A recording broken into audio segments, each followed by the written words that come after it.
Okay, welcome to the second shiur of our pre-Shavuot Yom Limmud. The shiur is being given by Rabbi Alexander Hool, the topic being Where is Mount Sinai, the history and research of the mystery of Sinai's location.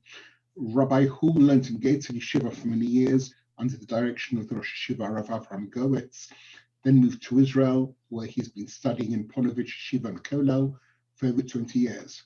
An eminent scholar, he has developed a particular expertise in history, dating, mathematics, and other unique and intriguing subjects. I think we'll leave an opportunity for questions at the end, if that's okay, Rabbi Hool.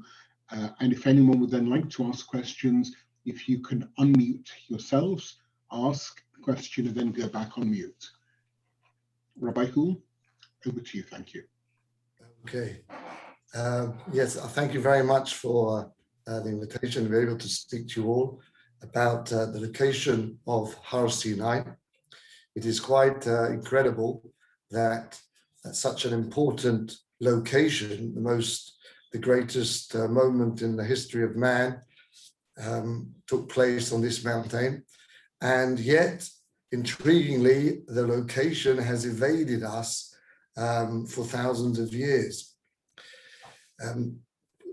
One of the central reasons is there is actually no direct tradition as far as Divrei Chazal or the Midrashim are concerned as to exactly where Har Sinai is. It's quite a known phenomena that there are stones in the Sinai Peninsula which have been claimed to have come from the mountain of Har Sinai.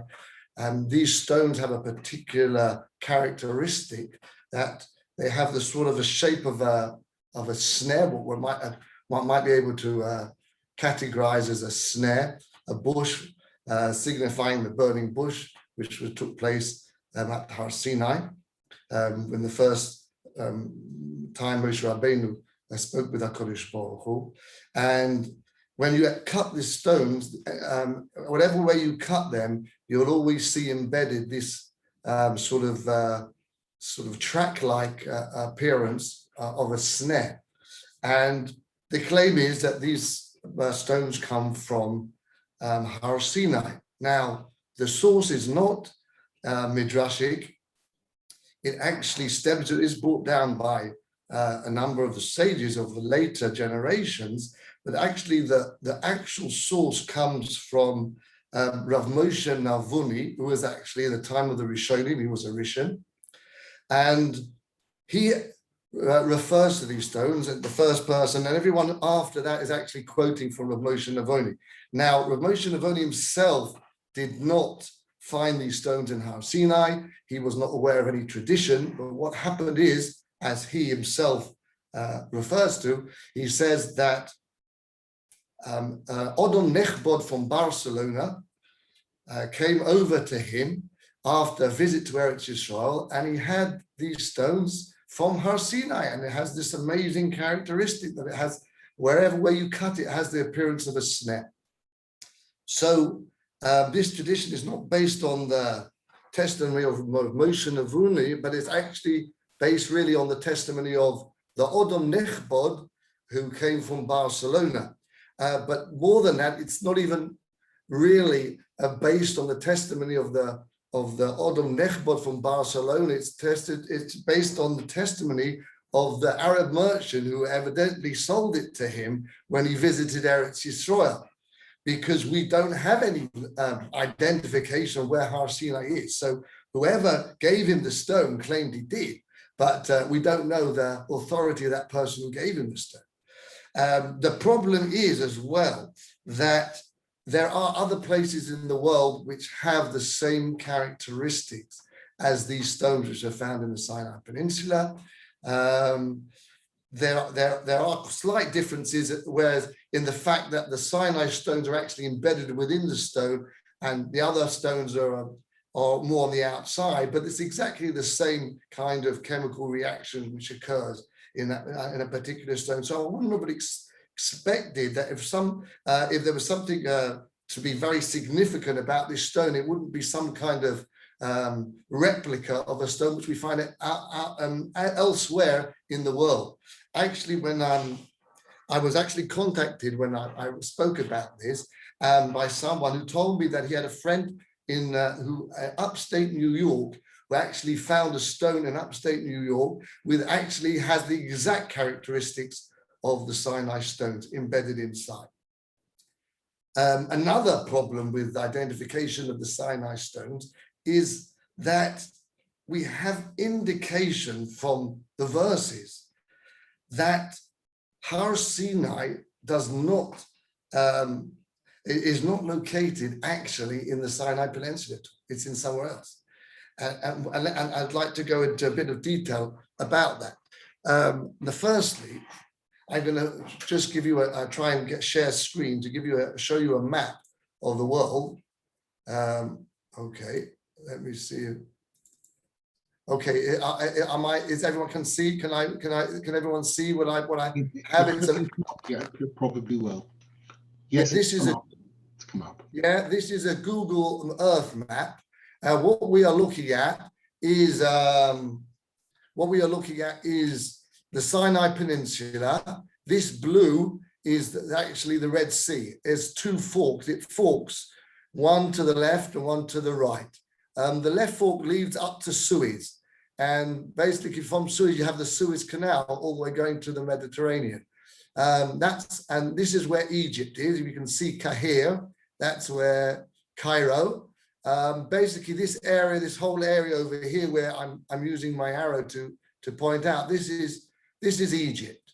But in the section between, bounded by the two forks of the Red Sea, is called the Sinai Peninsula. And here we have at the top, northeast is Eretz Yisrael. If you can see Yerushalayim, that's over here at the top here. And you have the Dead Sea. The Dead Sea is actually now dried up in the middle. So it's actually separated the bottom part from the top part. But that's the Dead Sea. And there's Beersheba and there's Rutzuas Aza. So that's basically the picture, the map of the area of Sinai. This is the center is Sinai Peninsula. To the left is Egypt. And to the upper right is Eretz Yisrael. Now, the Pasuk tells us that when HaKadosh Baruch Hu took Klal Yisrael out of Egypt, Parshas B'Shalach, that he did not want to take Klal Yisrael derech Eretz Pelishtim, ki korovu. Now, we know the Eretz Pelishtim from the Torah that it was in the south of Eretz Yisrael. Avram had dealings with Avimelech Melech Plishtim when he was in Gerar, which is around this area, where just around the Beersheba area. And in fact, it's where Azar is, that is really Eretz Pelishtim. So the Pasuk is telling us that when Klal Yisrael left Egypt, and they actually left Egypt from a place called Ramses, which we know from Targum Yonah ben Aziel was Pelusium, which is just over here, because Pelusium is still called today Pelusium. So this is where Klal Yisrael left Egypt. And we're told that the natural path would to be follow along over here and along the skirts of Eretz Pelishtim. And HaKadosh Baruch Hu did not take that path in leading Klal Yisrael because Kikorovu Peninochem Om Beroso Milchoma. The Pasuk says, for various reasons, HaKadosh Baruch Hu didn't want to take them that way. Now, we know they were on their way to Har Sinai because this is what HaKadosh Baruch Hu told Moshe Rabbeinu at the snare. So if Har Sinai is anywhere in the Sinai Peninsula, we would not be expecting that HaKadosh Baruch Hu taking Klal Yisrael along the outskirts of the land of Plishtim. So here we have an indication already from the Pasuk that Har Sinai is not in the Sinai Peninsula. Another indication, if one looks carefully at the destinations where Klal Yisrael set off on. First of all, they went from Ramses, they came to Sukkos, and they came to then Piachiros, and then there was the Kriyas Yamsuf, which was round about over here. Then they came back to Morah. Morah is actually a 3-day journey from Kriyas Yamsuf, we know from the Psukim, and it's actually, this place over here is actually called the Bitter Lakes. This blue section over here is actually still called today the Bitter Lakes. And Marah is named bitter because the waters were bitter. Although HaKadosh Baruch Hu told Moshe to purify the water, but evidently that was only momentarily for the time when Klal Yisrael needed the water, but after that it changed back to its bitter state, and therefore it's still called the bitter lake still today. So that's where they went for, okay, they were in Morah. And then the Pasuk says they traveled to Elim. They traveled to Elim. Well,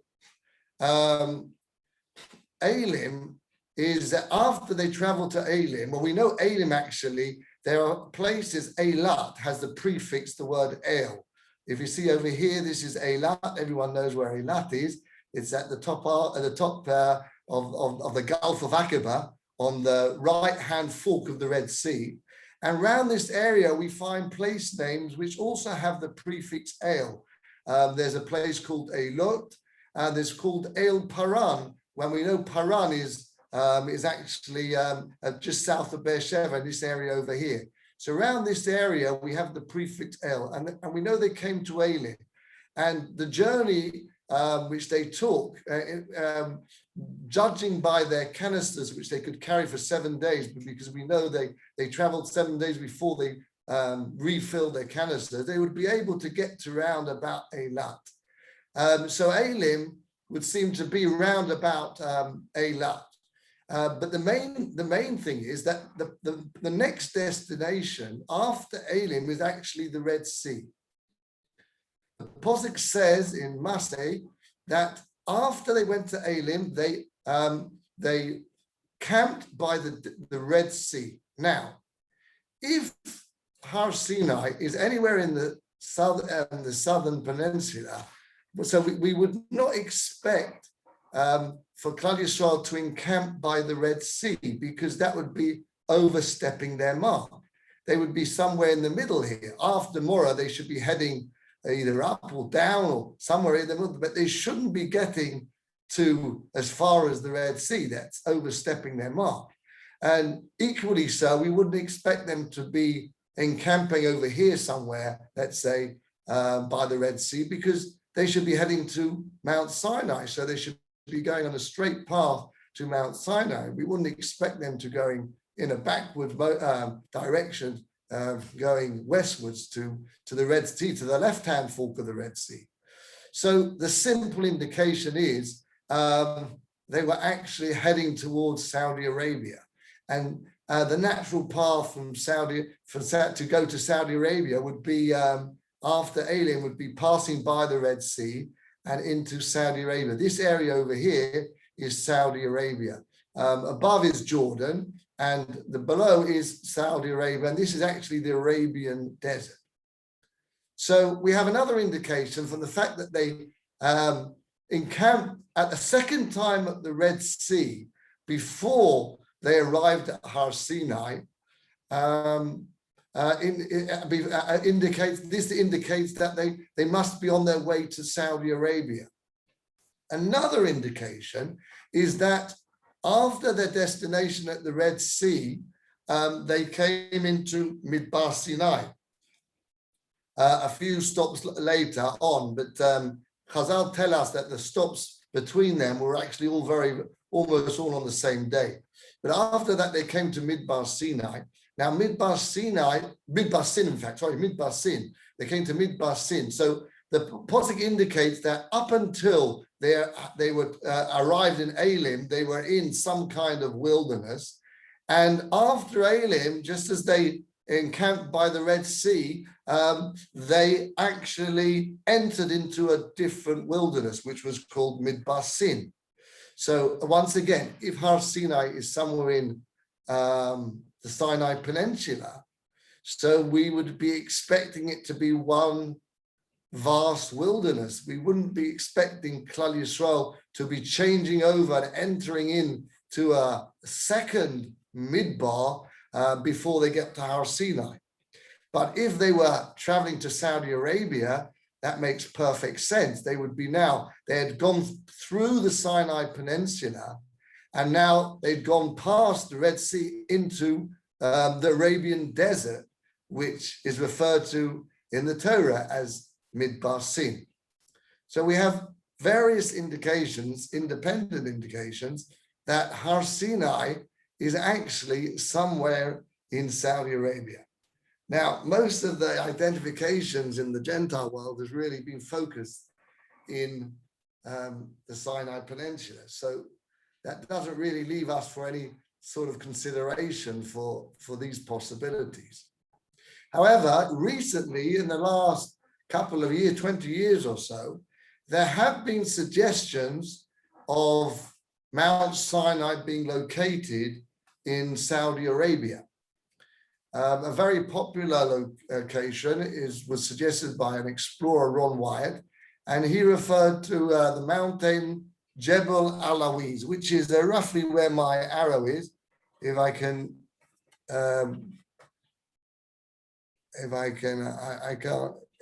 I can't see it exactly on the mountain, but it's somewhere over here. It's somewhere over here where my arrow is. It's roughly over here. It's opposite Nuiba. It's over here opposite Nuiba. Now he actually suggested the mountain because he believed the crossing of the Red Sea took place at Nuiba. And he also believed that Har Sinai was actually close to Midian, and he believed that Midian was over here, based on historical sources. However, we know that Klal Yisrael arrived at the Yam Suf on the third day, and we wouldn't expect them to be able to get from Ramses all the way to Nuiba in those 3 days. And furthermore, we know that from Chazal that the treasure houses of Egypt were actually placed by Baal Zephon right next to the crossing of the Red Sea. And we wouldn't expect that the Egyptians to put their treasure houses on the other side of the Sinai Peninsula, very open area, easily attackable. That's not really the ideal place to keep your treasures.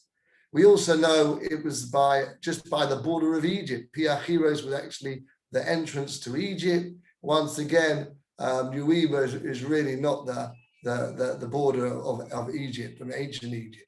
So the premise is really not really valid at all.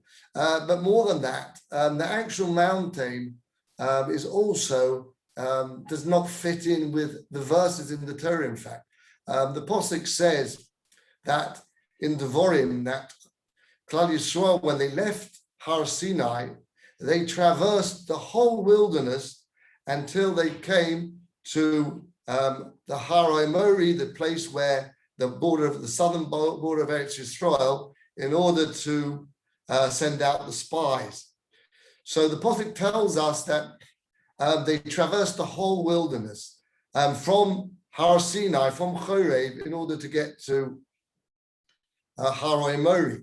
So it would mean that Har Sinai must be situated at the end of a wilderness, not in the center of wilderness, because if it would be in the center, then they wouldn't be traversing the whole wilderness, the entire wilderness. So that sort of negates Jebel Alawiz as well. And another mountain as well. There's another mountain which is also in the middle somewhere, which is also negated. It was also suggested because it was volcanic, and the person who suggested it believed that the fire which came came down to Har Sinai was caused by a volcanic eruption, but we know it actually came down. It was a heavenly fire. That's also actually one of Ron Wyatt's proofs. He claims that the mountain he opts as the identification for Har Sinai in Jebel Alawiz has a black top to it. and he claims that was because of it was singed from the fire which took place at the giving of the Torah. Now, geologists claim that it's not from a heavenly fire. It's a chemical reaction, a known chemical reaction with certain rock strata. And furthermore, we wouldn't expect that the heavenly fire to singe the top of the mountain in the same way it didn't singe the bush. It was also a heavenly fire, and it didn't singe the bush, so we wouldn't expect it to blacken the mountain.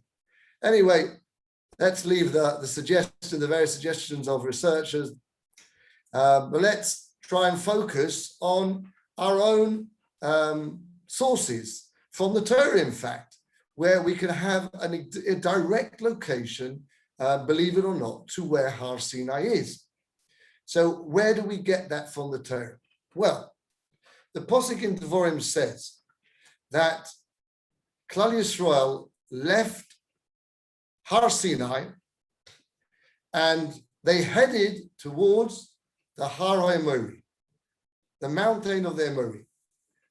Now, the Posuk in Shlach Lecha says is where Har HaEmori is, where the place where they sent the Meraglim. Now, Har HaEmori, we know from the Psukim in, I'm just trying to get it northwards to get focus on the north. Yeah, we know from the Psukim in Shlach Lecha that the verse that Har HaEmori was actually located right next to the Dead Sea. It was Midbar Tzin with a tzadi, not a sin like in Saudi Arabia. Midbar Tzin, which was right next to the Dead Sea. And this is where the Meraglim, the spies, went up, and they spied out from all the way following the southern border of Eretz Yisrael, and then all the way up north to the top of Eretz Yisrael. So they went in from the corner of Eretz Yisrael, from the south east corner of Eretz Yisrael, right next to the Dead Sea, and that's where Har HaEmori was located. Okay. So we know from this posuk in Devarim, one of the first opening psukim in Devarim, that from Har Sinai they set their sights towards Har HaEmori. So they were going in a direction towards Har HaEmori. So we know where Har HaEmori is, but still that doesn't tell us where Har Sinai is, because Har Sinai could be anywhere. I mean, they could be heading. You could be over here where my arrow is, and you could be heading to Har HaEmori. You could be over here and you could be heading to Har HaEmori. Tracy, you could be in any direction you could be located, and you could be heading to Har HaEmori. However, we have a second indicator. Moshe Rabbeinu in the opening verses of Devarim also tells us that at the same time they were also heading from Har Sinai towards Kodesh Barnea. They were heading towards Kodesh Barnea. Now, how could that be? Were they heading towards Har HaEmori, or were they heading towards Kodesh Barnea? Well, that's quite simple to understand. If you give an analogy, if a person is going down Brent Street, you could say he's heading towards Hendon, and you could also say he's heading towards Golders Green, because they're both in the same direction. Just Golders Green is a bit further up than Hendon. So yes, someone's going down Brent Street, you could say he's heading towards Brent Street, he's also heading towards Golders Green. In the same way, the Torah tells us that Klal Yisrael from Har Sinai were heading towards Kodesh Barnea, and they were also heading towards the Har HaEmori, so it must be that they were following a direction which they would pass through Kodesh Barnea, and then the onward journey they would pass through Eretz Yisrael, the Har HaEmori. So if we know where Kodesh Barnea is, then we can have the direction of the line Klal Yisrael were taking. The line which joins Har HaEmori and Kodesh Barnea. And the extrapolated line further back, somewhere along that line, must be Har Sinai. Now, it happens to be that we actually can identify Kodesh Barnea. Kodesh Barnea, the Rambam tells us that the Kodesh Barnea they were heading towards, there are actually two places called Kodesh Barnea, but this particular Kodesh Barnea was the Kodesh Barnea, which was situated on the south west border of Eretz Edom. It was on the corner of Eretz Edom. And the corner of Eretz Edom from the Psukim Merochim and the Psukim that close on after, they actually, in this place, Kodesh Barnea, they actually requested from Edom to pass through their land. The Pasuk tells us in Parshas Chukas, but he refused. So they had to take a roundabout route. So they encompassed the land of Edom. So, but they were heading towards Eretz Yisrael. So this implies that it was on a corner. We know it was on a corner. And since they had to encompass Eretz Edom after Edom refused, so that obviously they must have been in the southwest corner of Edom. That's where the Kodesh Barnea was. Now, we know where Eretz Edom is because Eretz Seir is quite well known. It's the stretch of mountains which is from the south of the Dead Sea all the way to the Red Sea. The Psukim and Malachim tell us that Eretz Edom was right next to the Red Sea, and we know it was a mountainous area, and we know it also reached all the way up to close to Eretz Yisrael, next to Midbar Sin.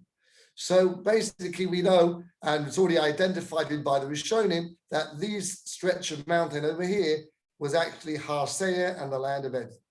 So if they were on the southwest corner, that would mean Kodesh Barnea is situated right over here, just next to Eilat. And that would be the southwest corner of the land of Seir. So now we know where Kodesh Barnea is, and we know where Har Emori is. So if we join a line, maybe I can try and do this. If I, one second. No, I can't do it because I don't know how to move the measuring. I'll have to do it by arrow. If you follow my arrow, so I'm now joining a line from the Har Emori all the way down to Kodesh Barnea. Kodesh Barnea is over here. I've done a straight line basically. It's basically going from north to south. It's really basically mamish straightforward, a southern direction from the bottom of the Dead Sea. That is where the line joining Har Emori to Kodesh Barnea. So since Klal Yisrael were in Saudi Arabia and they were heading towards Kodesh Barnea, and at the same time they were heading towards Har Emori, so they must be somewhere along this extrapolated line, because anywhere on this extrapolated line, they would be heading towards Kodesh Barnea, and at the same time, they would also be heading towards Har Emori. So we know Har Sinai must be somewhere along this line, going directly south of Kodesh Barnea. Now we also know, as we mentioned earlier, that Klal Yisrael traversed the whole wilderness in order to get to Har Emori. So Har Sinai must be situated at the edge of the wilderness. So therefore, that leads us basically to a precise location to over here, going directly south from Har Emori, passing through Kodesh Barnea, and going to the end of the wilderness in Saudi Arabia should lead us to Har Sinai and to Chorev.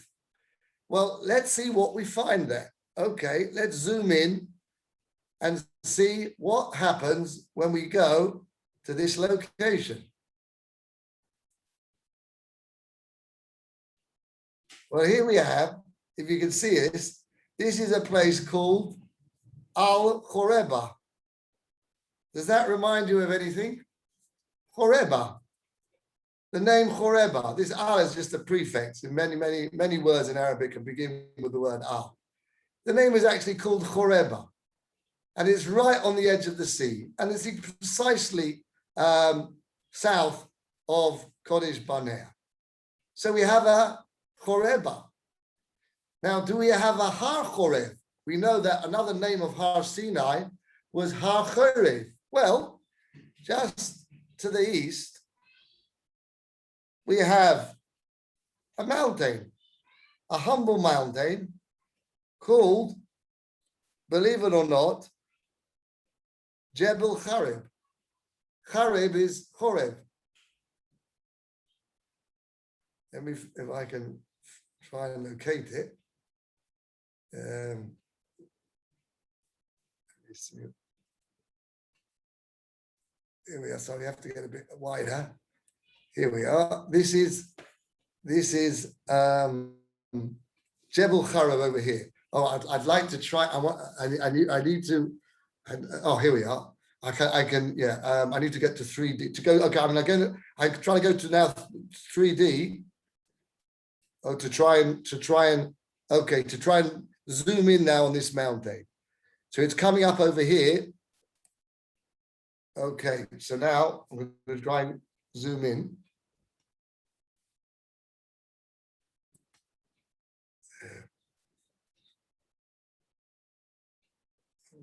One second. I've lost it for a moment. Here we are. Okay. Let me see if we can.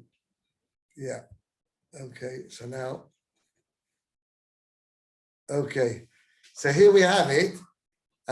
This is called Jebel Hareb. This is Jebel Hareb. It's actually not a very big mountain at all. And it's called Jebel Hareb, Har Chorev still today. So let's look at the characteristics of the mountain and see if they identify with the information we know from the Torah and from Chazal. Well, we know there was a cave on top of the mountain. Moshe Rabbeinu went into this cave, and Eliyahu Hanavi later on went into the cave on top of the mountain. Now, this, have you noticed, there does appear to be a cave just at the top of this mountain. As we get close up, there's an overhang over here, and there seems to be a cave just at the top of the mountain. Another characteristic is that this place is littered with a kind of snare of bushes. Or maybe I'll come to something before that. We also know there was a river flowing down, a Nachal HaYored Min HaHar, and we have here a riverbed coming down from the top of the mountain. Actually, I point out over here, these little things over here are actually bushes. These little black things are actually bushes, and they can be found all the way along the riverbed. It is part of the riverbed. If I can get in, zoom in more, takes time to get to try and get to zoom in. It's not giving it to me. Oh, here we are.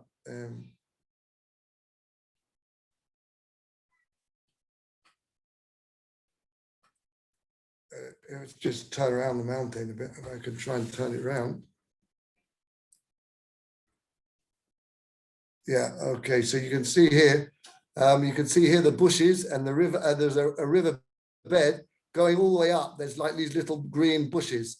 These are snares. These are exactly what is described in Har Sinai. You can even see they're green actually. And this is a riverbed coming down from the top of the mountain. Okay, so we know that now. We also know that Chazal tell us that HaKadosh Baruch Hu lifted up the whole mountain on top of Klal Yisrael at the time, and told them that if they don't receive the Torah, then Shom Teikufu Aschem. In order for the mountain to be fall on top of the whole of Klal Yisrael, it would have to cover the entire encampment of Klal Yisrael. And Chazal tell us the entire encampment was 12 mil, which is roughly 12 kilometers long. Now, we can actually measure, in other words, we need a mountain which has to have a diameter of at least 12 kilometers long. Otherwise, it wouldn't be able to endanger the lives of Klal Yisrael if it was raised over their heads. So we can actually measure through Google the actual size of one side to another. Let's try and do it now. Okay, where's it gone? Where's it gone? Where did I go? No, I can't see it. Whoops, I've lost it. I've lost it.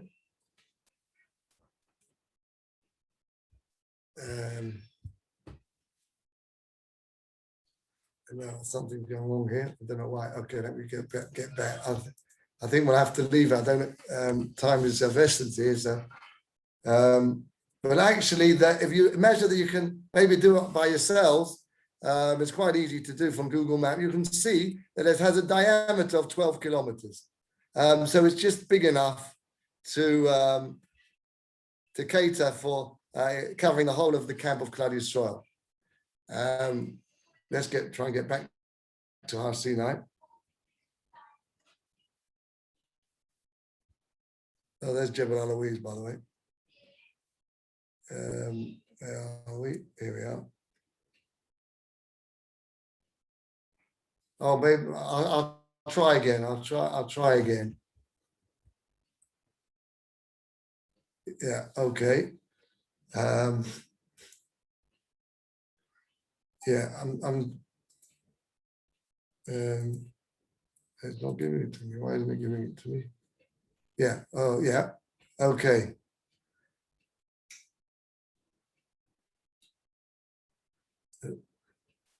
Oh, sorry.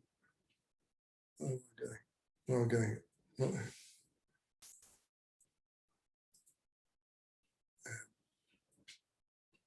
Rabbi Hool will take you on trust. Sorry? We can take you on trust, saying it's 12. Yeah, okay. Maybe I'll just do it. If I could, 1 second. Here we are.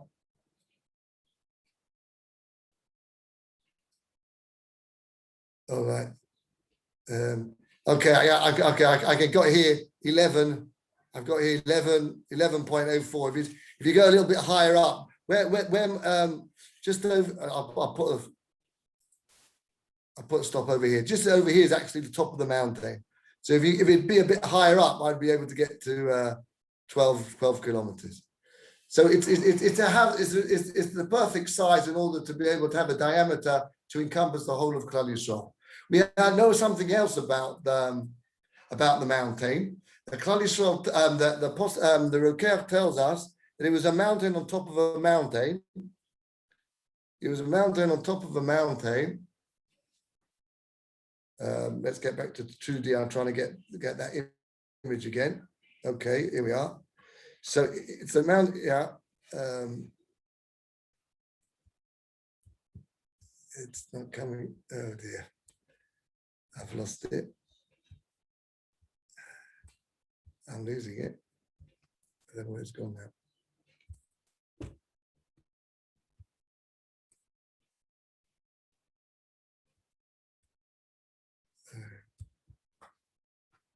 No, I've lost it. Well, another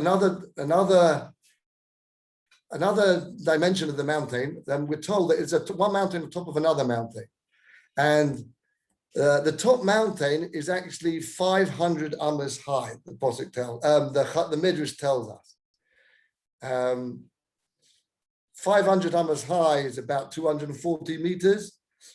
We can see that the mountain is actually in the shape of two mountains. The top, like ball of it, like a head of the mountain, is we can measure through contour lines, and it also shows us that it's precisely it's actually precisely 240 meters high, which is 500 amas. So once again, we have also the exact dimensions of the mountain with us. So we have here all the information and all the characteristics of Har Sinai, and it's actually located just where the Torah tells us where it's located, and it is it has bushes, it has a cave at the top of the mountain, it is 12 kilometers wide, it is 500 amas high, the top part of the mountain, and It has bushes going down, it has a riverbed going down, and came on the top of the mountain, and it's actually called Jebel Hareb, Jebel HaChorev, and it is a place called Horeba. So this seems to indicate that this is precisely the location of Har Sinai. There's just one other interesting offshoot. We know that originally Klal Yisrael were told, Klal Yisrael, Moshe Rabbeinu told Paro that Klal Yisrael were to go on a 3-day journey into the wilderness to make offerings. Now, this was not this request was not repeated in the final plagues, but this was the original request, and many researchers have therefore believed that Har Sinai must be within a 3-day journey from Egypt. But interestingly enough, we're told by Chazal that this journey Klal Yisrael did from Chorev, from Mount Har Sinai, all the way to Har Mori, they managed to do in 3 days. So it was actually was a 3-day journey from the wilderness, going out from the wilderness all the way from Egypt. They were originally going to go the outskirts of the civilized areas, and then they were going to branch out into the wilderness from Har Mori and go all the way down to Har Sinai. And it was going to be a 3-day journey. And that's what, in fact, they did, a 3-day journey. So therefore, their original request of a 3-day journey into the wilderness is actually also fulfilled in this location of Har Sinai. Okay, so basically that's as much as we can put in today. So maybe to ask, if anyone have any questions, and maybe we can ask them in the final few minutes which we have, maybe possibly to answer any questions. We have a couple of minutes, and if anyone has a question, feel free to come off mute and ask. Let me try and pop in quickly with a question, Rabbi Hool. Is there any practical implication to us? Is our behavior in any way affected by what the location is of Har Sinai?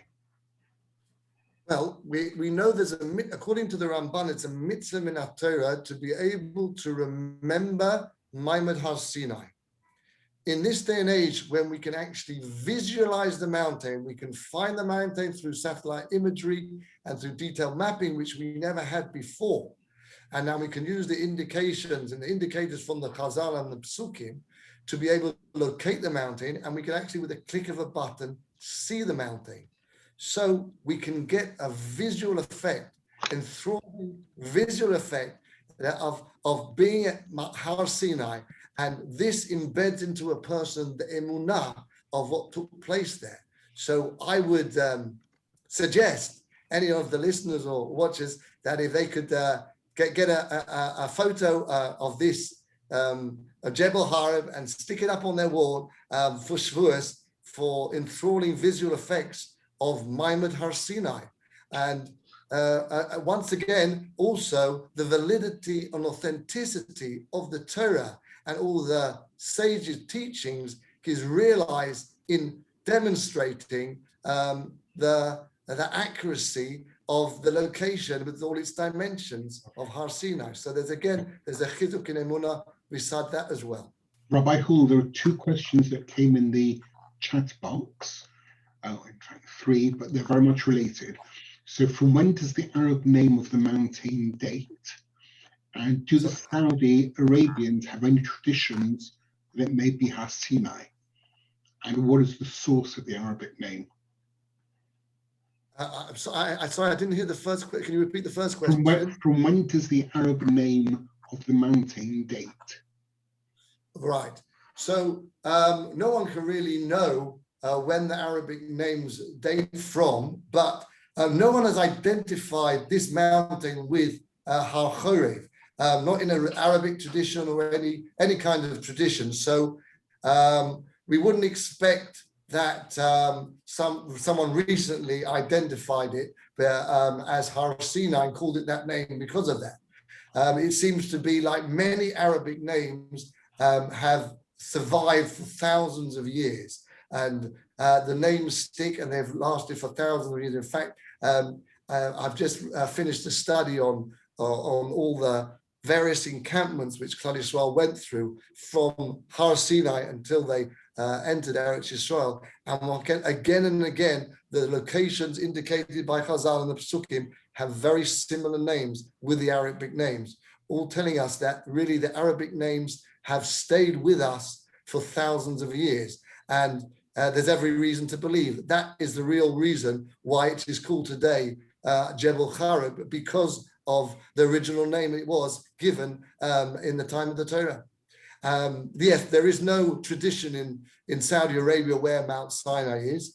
It's been recently very popular, Jebel Alawiz, and because of that, it's now been segregated off. The Saudis are not allowing anyone to investigate further. But at the moment, Jebel Chareb is completely open because no one has identified it officially as Mount Sinai. Lovely. Rabbi Hool, I'd like to thank you very much for a fascinating presentation. It's been really, really interesting to hear. And I wish you a good Shavuot.